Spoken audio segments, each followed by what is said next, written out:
Welcome everyone and welcome to this session. We are at day 2 of our Unicon 2020 and we'd like to officially welcome you and thank you for participating in our university activities for the next, for this week.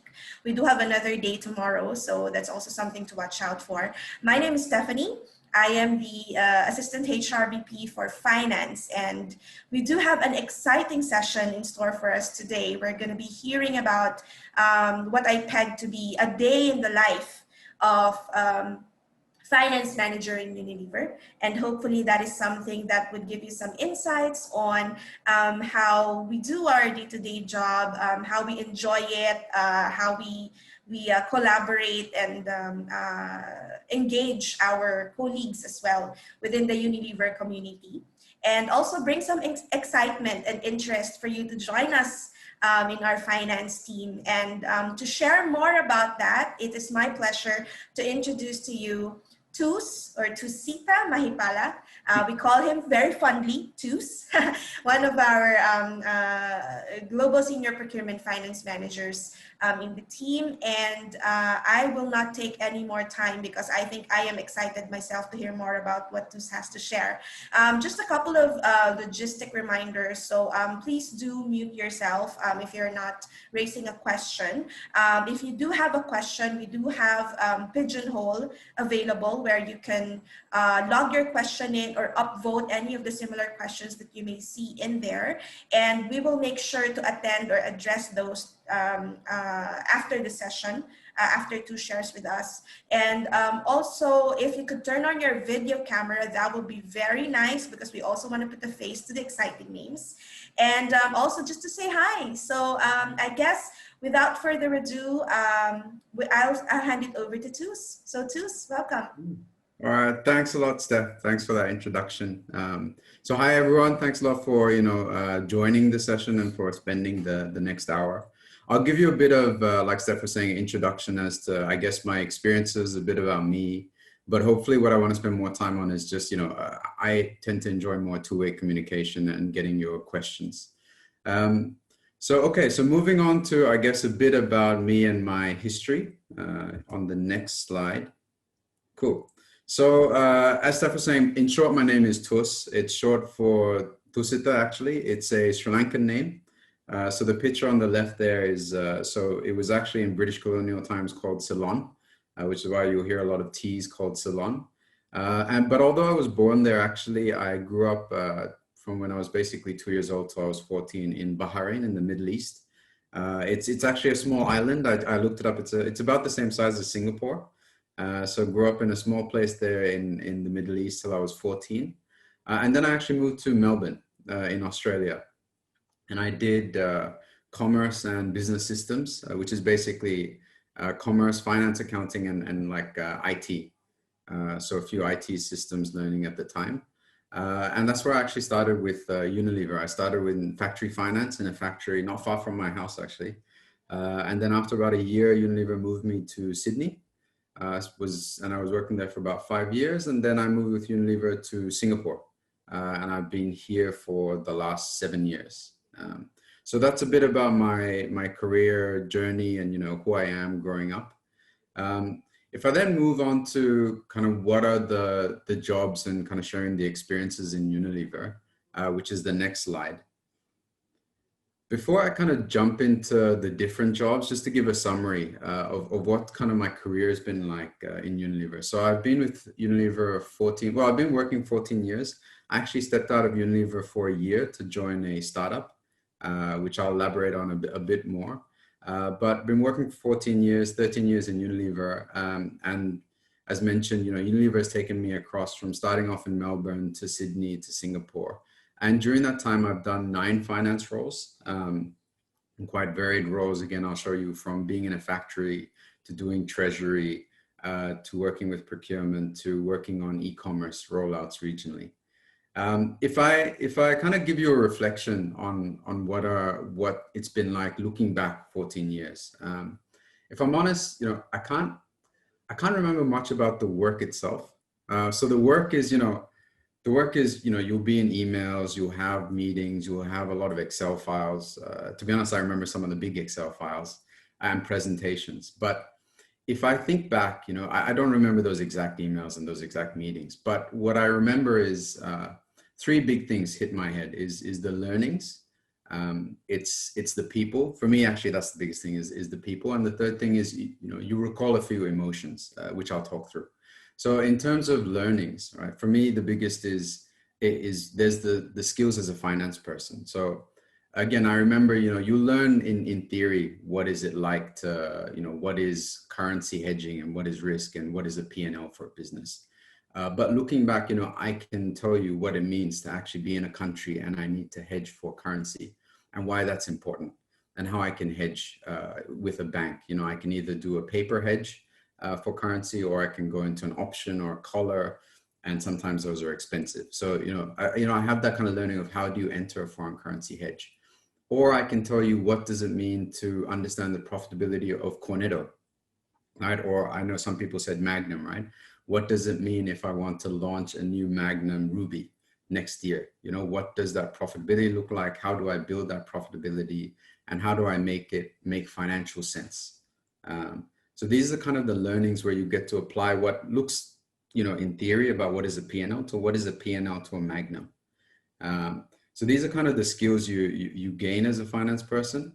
The second element I was saying was people, right? And for me, that's a very important thing of, across the 9 roles, I've always had great people that I've been able to work with. I mean, some people it's natural you'll get along less with, but I've always made genuine friends in the roles. And I've also been lucky to have very good bosses. Because I think that's an important thing is there's also the hard skills about what you do as a finance person. You have to know your fundamentals of what is a P&L, what is revenue, but you have to learn more and more what is leadership. And that you really get from the people around you. Like I'll give you an example of one of my bosses. I can't remember what email, again, that I was writing, but I remember him telling me is no matter what email you write or what meeting you go to, always act as if your consumer is next to you. Right. And for me, that was a big thing about integrity, right? As a finance person, it's not about, okay, we always have to get more money, right? Because the shareholder wants more money. It's not that. As a finance person, your job is to make sure you get a good return for your shareholders and for Unilever, but you got to do that in the right way with balance. So, Unilever's intent is all about sustainability, right?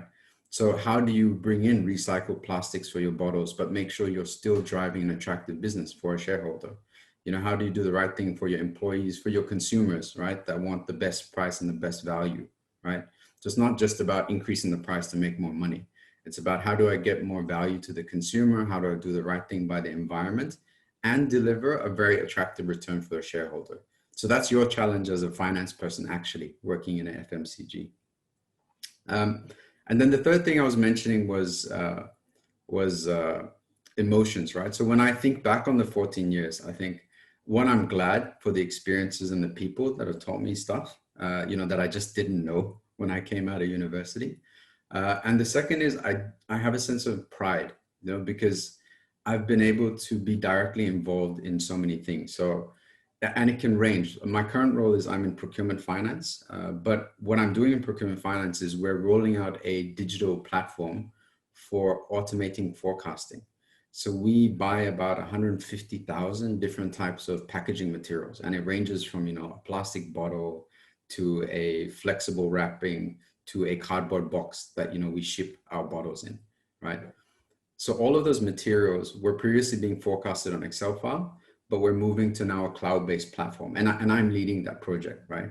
And we're basically setting up this platform to eventually use machine learning to automatically predict the forecast prices of all of these 150,000 materials. Today, it's someone plugging it in Excel. There's about 150 people that have to do that. Tomorrow, it'll be a machine learning algorithm that we're, and I'm involved in setting up the how should the machine learn, right? As a finance person, and I'm leading that project.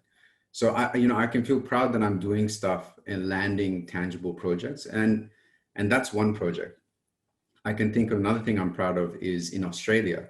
There was an 80 million spread. So I don't know if you know Flora business, where it was basically me, one marketing person, one salesperson, and the three of us were essentially responsible for leading that business.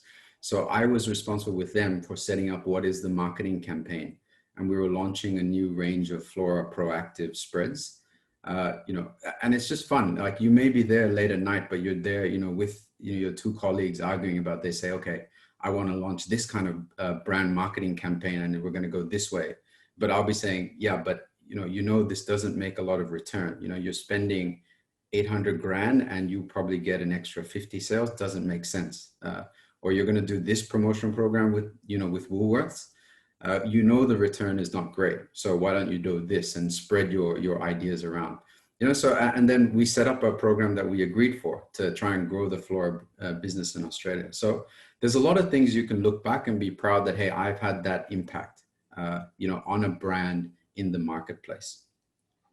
So that's kind of my reflection. When I think back, okay, now what does it mean 14 years of working with Unilever? But what I can show you is the specific jobs. So like I said, I've had the opportunity to work in 9 different finance roles. And I can show you, I guess, what those titles are. Yep, so that's here. I won't go through all of them, but if you have questions, I'm happy to talk what does it mean to do. But like I mentioned, I started in factory finance. And the other thing, you know, if I reflect on is, I've started in specific country roles. Like I was saying, you know, if you look there, there's in business partnering, ANZ brand, I was doing not just Flora, but Knorr, Savory and Spreads, business partnering that team. So you can go very local, you know, working in a specific country, or you can go regional. So actually the role before procurement finance, I was doing in Southeast Asia, and that was working on some of the brands that you were saying. So for all of, you know, Thailand, Indonesia, Philippines, Vietnam, and Malaysia, Singapore, right? I was the regional brand finance lead for, you know, Boros Ice Cream, Ben & Jerry's, and Lipton, right?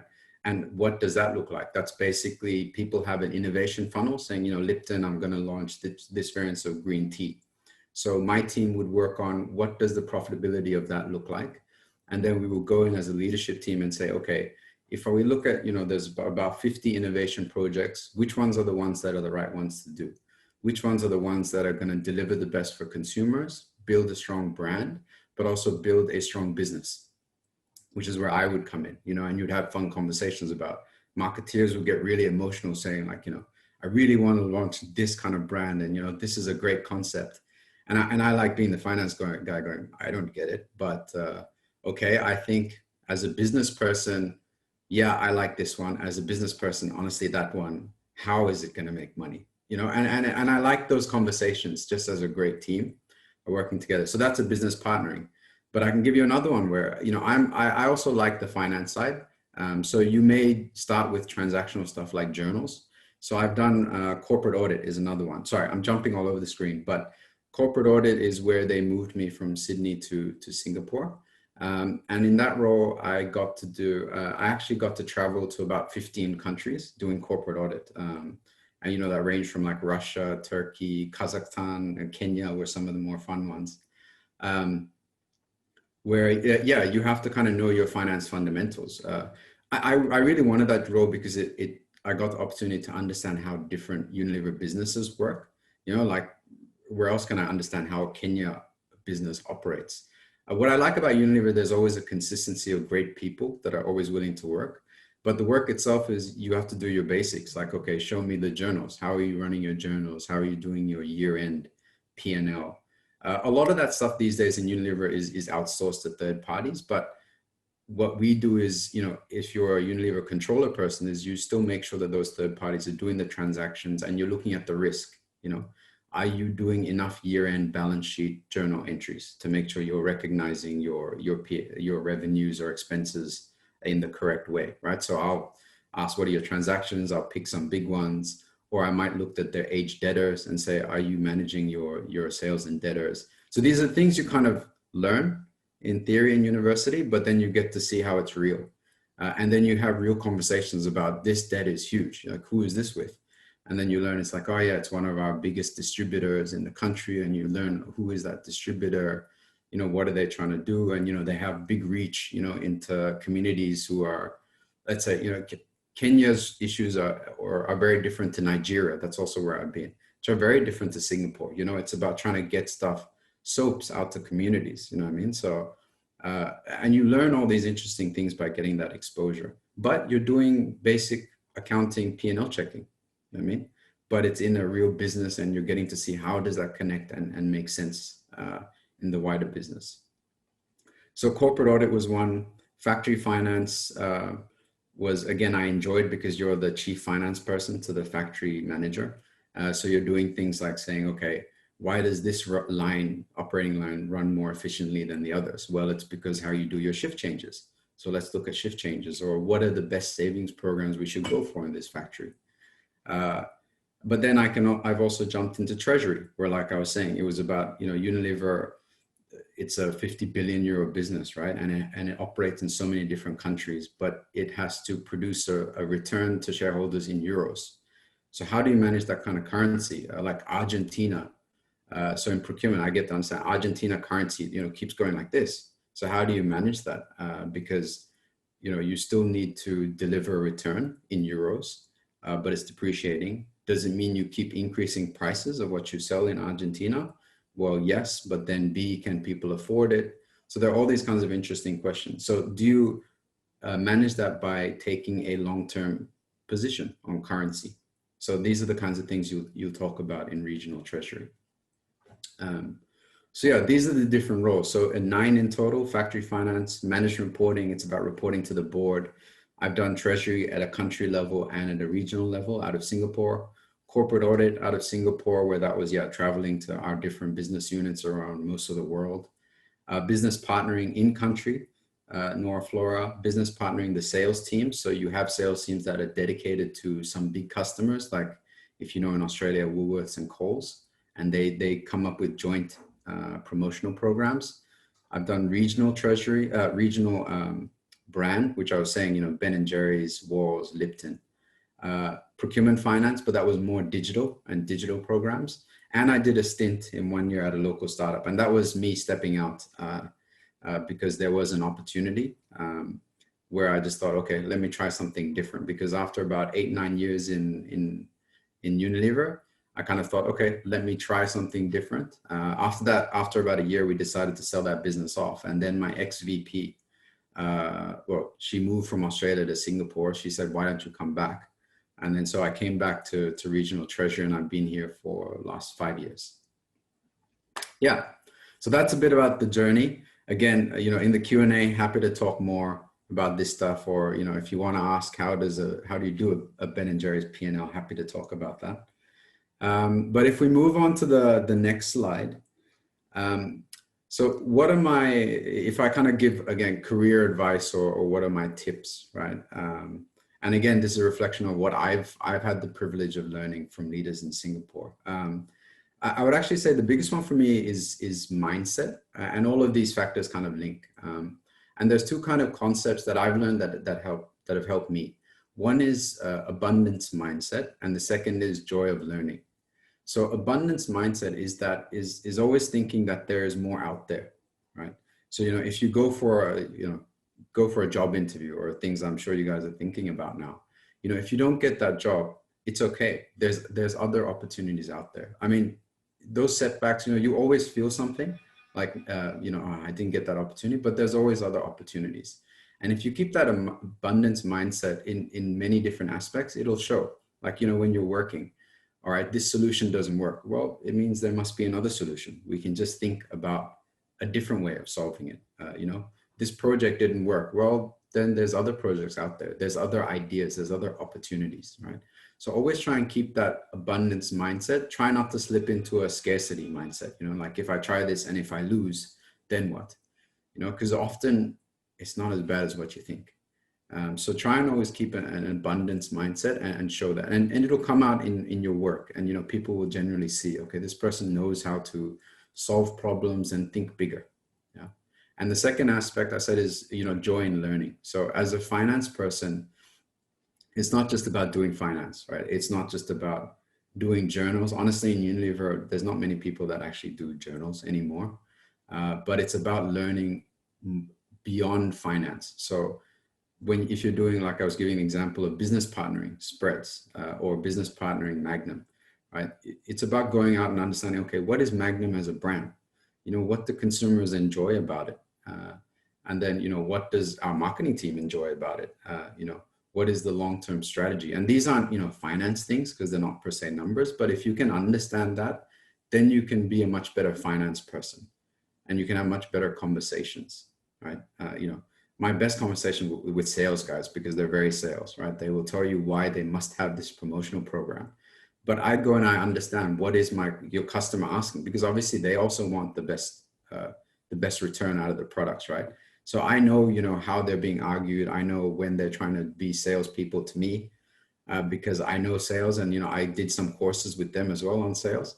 So then I know, like, yeah, okay, I get what you're saying, but no, it just doesn't make sense for Unilever. So we should go down this path. So I always have that learning, right? And I enjoy digital just because it's a new area, right? So Power BI, you know what, this stuff is going to be important in the future, right? And how finance will look in the future is going to be very different. So that's why I'm like, okay, I don't know digital. Let me learn about it. And then I end up getting jobs that are related to digital and how you make digital apply in finance. So I always have that kind of curiosity. And I think, you know, it's kind of linked in terms of resilience and agility. I mentioned, you know, resilience is, especially in this time with COVID, right? You know, the world's kind of very different. So we were doing a lot of digital projects, and actually when COVID came, we said, okay, you know, we don't know what's going to happen. We've got to make sure we manage the health of Unilever. Firstly, to make sure that we look after our people. You know, you've got to make sure people still keep getting a salary. Don't end up in a situation where you've got to suddenly lay off half your people to manage make sure your business keeps surviving. And we're actually in a very strong position, right? But we had to change a lot of our digital programs. So, you know, it's about, okay, have the agility to pivot, to being different things, and that'll happen in your jobs more and more. So I think in the future, but be resilient. So if you have a North Star, let's say, of a career you want to achieve, like, do you want to save the world? You know, do you want to become a CFO? You can have that North Star and always aim for it. So for me, you know, I want to aim to be a country finance head, a CFO of a country at some point, right? But the journey you take will be very different, you know, and you might think, okay, to get there, I need this job, but it may be that job is not available. So you can so you can find another role. And that's kind of why then, I don't know if you've seen these pictures before of the winding road, right? Of, you may know your destination, but the path is not set. You may think, okay, I need to do A, B, C, D, and you'll get there. But again, looking back, what I learned is everyone's path is different, and everyone's path ends up very different to what they think at the start. But if you have that agility, resilience, and I think overarching the right mindset, you know, you can still get there. And I think a very big thing, which is the far thing on the right, and it intentionally doesn't have a direction, is enjoy it, right? So, you know, one thing, again, it clicked for me, is it's not about always wanting the next thing. Like, as soon as you join a company, you'll find that, okay, you're at level A, and they'll say there's level B, C, D, and then there's a manager, then there's a manager B, C, D, and then there's a director, right? And you can always say, I want to achieve something, but a big thing is enjoy the journey, right? So, you know, you can be at starting off, but enjoy the fact that you're learning something, right? And you're trying to learn more. And then the next roles will come, right? Don't always try and focus and say, I can't be happy until I get to a manager level, you know, or I can't be satisfied until I get to a director level. Make sure that, because then you're kind of not enjoying most of your life, right? You're always trying to strive for an end state, but life is not an end state. It's a journey. So make sure you're enjoying the journey of your career. Yeah. Cool. So I hope that was helpful. Did I even stick to time? I'm not sure. But yeah, so that's kind of my sharings and reflections. Like I said, happy to deep dive into anything that people want. I encourage you to, yeah, have questions. I really enjoy just two-way conversations. So, yeah. Yes, thanks, Tus. I think that's very insightful sharing, and I hope everybody else on the call, I mean, our students have found it very informative. And basically, maybe just to cap it off, what I can say to be business partner in finance, all I can say is that it's fun to be in finance. So I think Tus has covered that in his sharing, and I think for now we will open for questions. We do have a couple of interesting questions in Pigeonhole Tus. So I guess we'll just start right off. First off, the most highly voted one, and Yeah. you've covered this already, but I guess we'll just address this again. Is the finance department in Unilever basically the accounting department? Yeah. Yeah. So I can categorically say no. The majority of Unilever finance people are actually what are called business partners. So it's the roles I was saying where I'm partnering marketing or sales or a different function. So like I partner procurement or supply chain to deliver more value, right? So if I think of the traditional accounting department, I guess it's you're doing the journals, right? Doing the debits and credits and booking and all that kind of stuff. To be honest, these days, the majority of that is automated, or we have outsourced teams who kind of do that on a regular basis. But there are teams that kind of do central posting. So where you have, I guess, non-standard activities like year end, if you have to accrue for a big amount of a big project, right? Where people have done the work, but the expenses are not in. Then you have a central controller team that know the business, right? That will say, okay, year end, we got to make sure these accruals are posted. Year end, we got to make sure that, you know, the third party team that is doing all the transactional services, they're going to close the books for the end of the year. And then year end, you know, we've got to look at, you know, what is our P&L statement and have we got enough control? So there's a specific department for controllers, and that's part of being a good finance person. But a lot of roles are around partnering. So like I was saying, that example of, you know, as a finance person in, the regional team, yes, I will go and I'll tell them, okay, this month our sales results were this across Indonesia, blah, blah, blah. And then I'll have a call with the country saying, you know, why were your sales lower than what we thought? Or why was your profit much better than what we were thinking, right? But so those are the more common types of roles where you're doing value partnering with the business. Less the kind of traditional accounting department roles, but they are there. And what I have to say though is those fundamentals are important, right? Because if you don't know them, you can't also be a good business partner. So, you know, your marketing team, if they're running a big project, right, it is still on you to tell them, hey, that big project, make sure you do an accrual. Now, it might be you tell the third party how much is the amount that you think you have worked on that project, and then the third party team, you know, calculates the amount and does the posting. But you kind of act as that brain center. It's less about I'm sitting there doing journals all day long. So I hope that answered that question. Yeah. I think so too, to us. To those who upvoted it, I hope that also addressed your question as well. Also, just a reminder, aside from Pigeonhole, we do have other channels where you can raise your questions. So you can use either the chat box functionality, or you could turn your video on and just basically unmute yourself and share your question to everyone as well. So we'd be happy to hear more from you. And also to see your faces as well. So if you could turn your video on, that would be great. I'm not seeing anything in the chat box as of yet, but let's get on to another Pigeonhole question.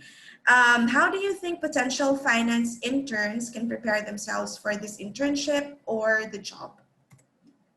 If I think back, I think it would be hard because you don't know what you don't know.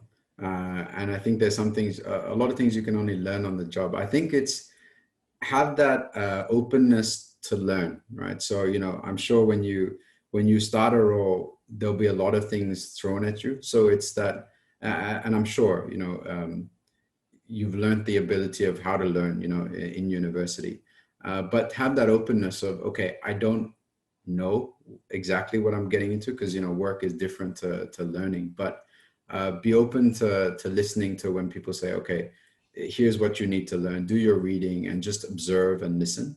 And just be prepared to say, okay, you know, I'm going to do a lot of learning on the spot, and, you know, I'm going to focus and dedicate to learning to get on top of the role. You know, you may go in day one feeling like, I don't know what's going on, but, you know, you will get there. I think so. Have that confidence of I have the capacity to learn, and I'm going to, you know, get the learning skills that I took from university, and I'm applying it to work to then actually learn how do I actually operate in this new environment. Because, like I said, the roles you can start off with can be very varied, which is why I'm not saying, okay, go and learn this type of accounting, right? You could start in the controller's department, let's say in Unilever, right? Where it's about, okay, we got to do a review with the third party on, are there controls in place for when they're doing their transactions, right? Or you could start in the business partnering side, where the first thing you'll have to learn is, how do I do a P&L for a new ice cream launch or a new Lipton, right? And so the things you'll be learning are very different depending on where you might start. It's that ability to learn and learn quickly, I think, is the best skill, which is something anyway naturally you should be honing as part of studying. Yeah. Thanks, Tus.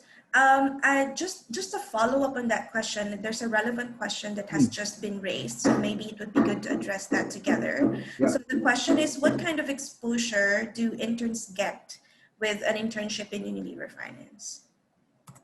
Sure. So I think as interns and I think the UFLP program is actually an awesome program. So a lot of the now managers that we have went through that, where it's the opportunity to get that exposure in that kind of shorter time frame. So a lot of the UFLP interns have worked, in a country, doing probably maybe a brand finance partnering role, and then they'll have moved to the region, right? Where I know one of the interns that has graduated and become a manager, he was working with me on e-commerce regionally. How do you roll out? What are profitable programs to run on Lazada when it was coming up at the time? So as a intern, that the programs are great in that it gives you exposure to many of the different areas. So after 2 years, you would have probably already had a taste of everything from potentially treasury to working and running a small business unit in a country, to a regional strategic type role of how do you do e-commerce over the next 3 to 5 years. Yeah. So did that answer it, Steph, or was there a second part? I'm trying to remember now. No, actually, it's just the exposure. So I think you've covered it very well. We do have another question. Let me something just went wrong with my pigeonhole. Okay, yeah. All right, I have it now. It's just reloaded. So, okay, some interest on business partnering. So could you expand a little more about it? Yeah. And there's also a follow-up there. I was wondering, because I noticed you have a CPA, I was wondering why you took it and how it helped your role. Yeah. Interesting question. Yeah, cool. So thanks for the question. I think it's a good question. So, partnering is the best way I can describe it is you are the business person, right? So if you think about finance, the way I take it is it's about being a business person, right? Ultimately, we are in a business, and a business needs to essentially have a return, right? For the people who invest, and it needs to make sure it has a return for its employees and so forth. So business partnering is about how do you find the financial value in the teams that you're partnering, right? So I'll give an example of the factory, right? It's about how do I find financial value in the factory? And it can be, and there's structures where you learn, right? It can be because I can see that the plant is incurring 5 million a year in terms of cost. Can you operate and produce the same more efficiently, right? So, and you don't do this yourself, right? Is the engineering teams will say, I can do these 10 things, but I don't know how much, will this one save me $100,000 a year? Will this one save me $20,000 a year? Not sure. So maybe I'll just go over these 5. But you as the partner, the finance partner comes in and says, okay, I can give you a financial value, like if you do this one, it'll save this much in electricity bills a year. This one will save you this much in terms of water a year. And say, okay, basis this, I think as a business person, you should go over after 1, 2, 3 things. So it's about trying to find the business value, and that's what a partner does. And again, the example of in sales, right? You can say, right, as a salesperson, you have these 10 programs. I will do a return on investment to say, okay, you're discounting these products by 10 cents. that means you get an uplift in sales of about 15% over 3 months based on some data that the sales team will give you. And you say, okay, my return on investment is, 5%, 10%, right? On average, I get 20%. So is that a great investment? No, I think you should rethink the sales program. And hey, I have some suggestions, right?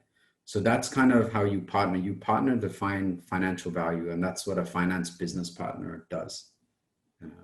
Yeah. Great. Thanks, Tus. But I think the rest of the question was, oh yeah, I did take CPA. Yes, so I am CPA certified. Yeah, so again, if I'm honest, my manager told me you really should do it, so I did it. But I think it's again, like I said, is you need the fundamentals to be a good business partner, right?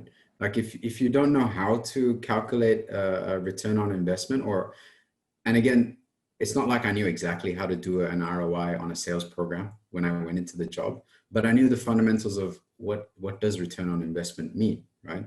I knew from uni, how did I do a basic NPV? Well, okay, it's basically return on money over time. I can do, someone else had, the previous person had a file where they showed me this is how you do it, right?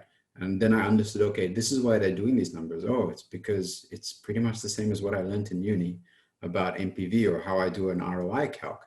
And you say, oh, this is the practical application of this, right? So you need those fundamentals, because without it, you are going to be less of a business partner.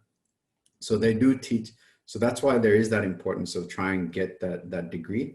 And you don't know, because like I said, Unilever is quite broad, and part of your learning to, let's say, eventually be a CFO type role, right? You need to know what your controller is telling you about the health of your balance sheet, right? Because you need to have that oversight where go say, okay, well, that sounds odd, right? And how do I think I can get that sense is because I did corporate audit, right? Because I can look at people's balance sheet and see, this is where the funny stuff is, right? But how did I do that is because I knew my fundamentals, right? From when I did my CPA and when I did university, about when you look at a P&L, where should the debits and credits be going, right? So it kind of layers on where to actually be a good head of finance, you need to have known those basics at some point in time. Yeah. So I hope that explained how it helped. Is because I know my debits and credits, I could dig into those balance sheets when I was doing corporate audit. And now if I were to get a country role, I would be able to look at what the controller is telling me and say, does that make sense? Or there might be something odd in the balance sheet here I have to dig into, or ask the teams to dig into. Great, thanks, Tus. I think there is a related question here, but maybe we could tweak it a bit, because you already touched on whether it is useful in your current role being a CPA or actually a CFA. Yeah. There's another question here, if it's useful, which you've already covered. So maybe we could tweak it a bit to say, is it necessary when entering Unilever in a finance role? Yeah, so necessary, no, unless you're doing some of the specific, like some countries will need you to be a CPA or ACCA registered, just depending, because of the requirements of that country for certain key roles. But is it necessary? No. Does it help? Yes, because it just gives people that assurance that you have your credentials, right? You know your basics to then do the kind of more, the kind of the next level stuff with your business partners. Because you will be that kind of finance person that knows your fundamentals to then build off that, when you're talking with your marketing person or when you're talking with your factory guy, you bring the finance and the accounting knowledge to that table to apply. So yeah, is it necessary? No. Is it very good to have? Yes. Will you use those learnings in what you do? Yes. But it's not like the textbook. You learn how the textbook teaches you for what you apply in the role. Whether it's CPA or CFA, because I think CFA is more on the finance side. I think the CFA is more in the banking side. And I think I remember having this thinking in my head, do I want to do CPA or CFA? For me, in terms of FMCG, I've got more value knowing friends that have done CFA from the CPA, because it's things like again, if you eventually want to be a CFO, right, you will need to know things about, financial markets, etc. But a lot of the stuff that you need to know actually is also about your basics, which you may not do, the controller team will do, and at some point, I want to be part of the controller team to know those fundamentals. And that's where CPA and ACCA will be more helpful.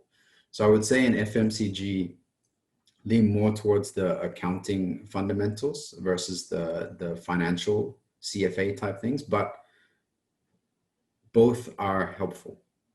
Yeah. Cool. And it's not like someone will say you definitely have to have it. Unless it's some of those specific controller type jobs, then they'll say, yes, you have to have it. But typically the partnering jobs, it's not seen as a must. Great, Deuce, thanks. Just a quick check. We still do have a couple of questions in Pigeonhole, but I just wanted to check if there's any question right now, like maybe anyone can turn on their video and raise a question or unmute themselves. Just a 1 second check just to make sure we're covering everybody. Yeah, if anyone wants to turn on video, that's one of the things with COVID, right, that I really struggle, because I enjoy those kind of interactions and meeting up with people in the office. So. Yeah. We do highly encourage that you also ask your question with your video on. It would be good to say hi to you and, virtually. Yeah. All right. So I'm not seeing any hands raised at the moment. So let me go back to Pigeonhole. Yeah. Some even more interesting questions here on innovation and initiatives. So there's a question on digital transformation. What are the initiatives that Unilever Finance are driving to adapt to it? Yeah. I think Unilever is, going on that journey of digital transformation from a finance side. I think the way finance is handling it is two aspects. One is how do we digitize the company, but two is how do you make the people ready for the digital future, right? So in the first one on the digital, so like I said, I'm involved in how to automate price forecasting, right? But I know there are teams that are also automating how do you do risk management, right? So they have an automatic way of checking whether there are invoices with anomalies, right? Which should then pop up for the central controllers team to say, hey, we need to make sure that we're checking, what's happening with this set of transactions. And they're doing actually forecasting at a much bigger scale. So they're using machine learning to try and build forecasting tools to forecast our whole P&L. So how much revenue do we think we'll make globally from every country? And how much do you think we will spend on brand marketing investment, and how much profit will we make? So they are building digital tools to kind of do this financial forecasting, where in the past, I might make an Excel file and I might go, basis what the business teams have told me, based on this macroeconomic factors, I'll make an Excel file and I'll put in my forecast. Tomorrow, I'll have a machine that'll do that for me. And then I can spend more time talking with my leadership team and my business partners about what does that mean, right? And then how should we then move as a business together? So there are lots of programs saying where are the opportunities. And I remember I was also involved in a bit of thing about building an AI bot to help business partners and controllers ask accounting questions, right? Like, so if a marketeer says, I have this type of expense, it's not what I normally do, where should it go? Typically, I can refer them to the global expert, or what we were building was a bot where you can type the question and it'll tell you, basis on this, you should tell them to book it to this cost center or this P&L line. So there are different aspects that we're building. I think the second thing that is important is Unilever has embarked on a journey of training people in finance to be digital ready. So, there are courses where we learn Power BI, which is kind of the new type of reporting on top of Excel. There are courses where we can go and learn Alteryx coding. So there are all these kinds of tools that you're encouraged to try and learn what is coding, what is cloud, like what is software as a service, what does it mean? So that you can be future ready. So in the future, as a finance person, you may get involved in conversations about, do I move onto a SaaS? And probably people might lose people at this point is, do I move into a software as a service program, or do I buy the software, right? So there's a lot, I mean, again, what I enjoy about Unilever is trying to make sure people are ready for the digital future through training us. And then it's also on what are digital business models, right? How I run profitability on Lazada is different to when I used to sell in a brick and mortar store, because it's about last mile delivery. So there's all these things that, you know, they're also training us on how to be ready for that digital future. All right, thanks, Tus. I think that is very well addressed. I do have a related question. Maybe we could cover that as well. Yeah. Has there been any, or have you come across a future innovation that has poor profitability, and how do you push back the launch without appearing as a difficult stakeholder? Yeah. Yeah, these are the fun ones. Yeah. No, so sometimes you can get, and sometimes you intentionally do it because you want to reach a particular market, right? Or what, so sometimes you can have things that are low profitability because you want to have a full portfolio, right? Where consumer is used to you at this end of the spectrum in terms of what they buy, and also this end of the spectrum, right? So you may have, you know, your basic Dove soap, but you have a very premium Dove as well, but people recognize the brand, therefore are comfortable to move. So you say as a portfolio, right, it's still a healthy business. So then you can say, okay, I'm building a healthy portfolio. And you're saying, so if people come to me and say, I have a good reason, right, why strategically in the long term as an overall portfolio sense, then, you know, it's okay. It's not about saying, you know, my rule is you have to make this amount of money, otherwise it's bad, right? It's about looking at the portfolio overall.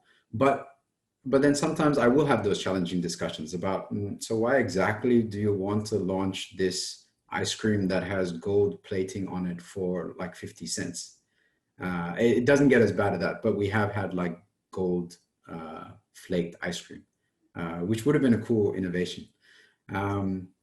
But we do have that discussion about, do you really need this amount? Because, you know, overall for this portfolio, we're not meeting, you know, the profitability we need, which then will mean in the long term, we'll struggle to keep investing in this brand. So I've had that conversation where I've had said, you know, like, honestly, as much as I know, I can tell you love it as a marketeer, I'm just saying, I can't say okay to this because I don't see the long-term picture.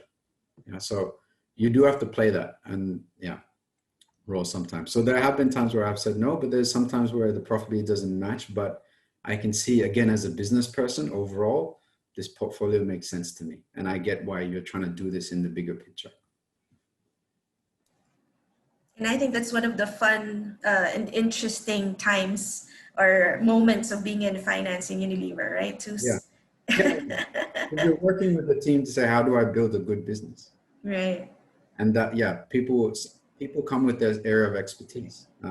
Like the supply chain guy will tell, if we have a new innovation, he'll be like, you want what now? I will have to come with a whole new machine that does all these kinds of things. And I'll be like, what? So how much is that going to cost? You know, and then we all sit down and think, okay, what's the best way to do this? So like, okay, is there an existing line that does that? In which case, you know, I'm much more happier and less stressed out, right? About how much is this going to cost us? Or we say, no, we really need it.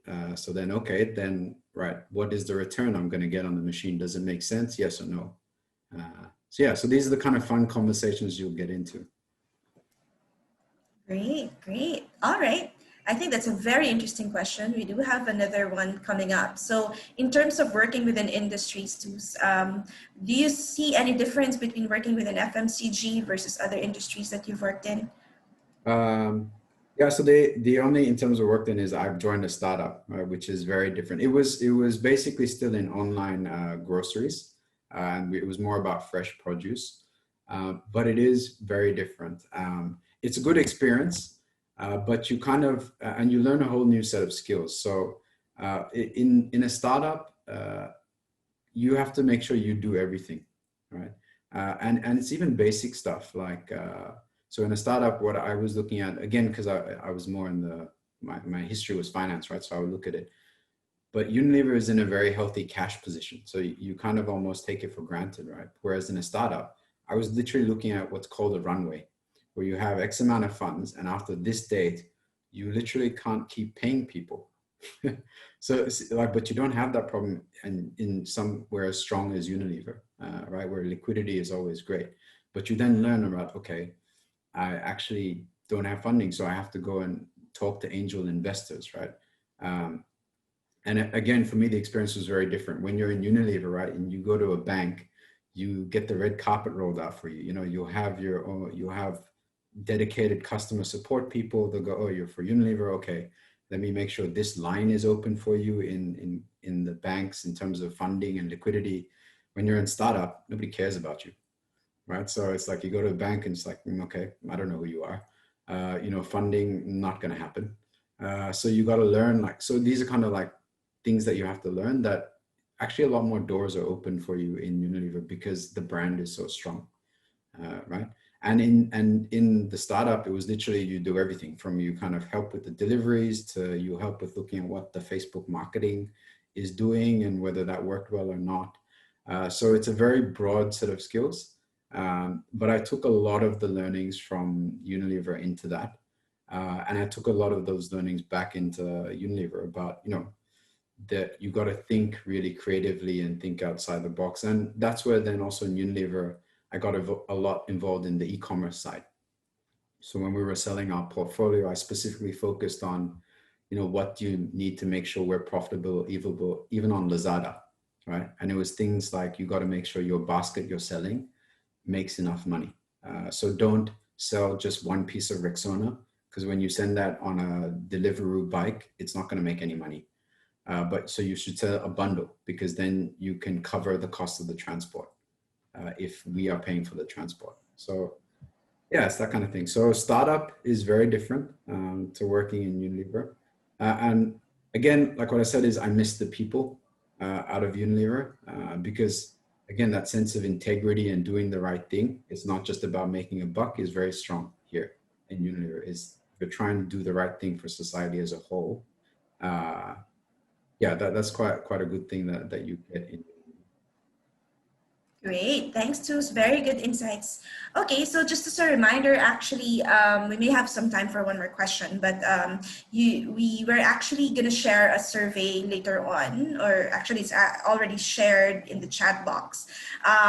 Please take the time to answer the survey and tell us what you think about this session. And we will, there's actually a swag bag up for grabs if you answer the survey. So that will be a good takeaway as well. So maybe I'll land into the next question, or maybe the last question for the session. Sure. By the way, before that, we do have another interesting topic coming up in an hour. So that will be led by another one of our finance leaders as well, Huilina. That will be happening at 2 to 3 p.m. today. So please watch out and register, log into that session as well. Equally interesting. And all right, so I guess for the last question, I'd like to go into another channel. We do have a product specific question in the chat box, and it's about V-Wash. So when you look at feminine hygiene products like V-Wash initially at Unilever, what were the conversations that came up around financial viability? I think this is an interesting topic.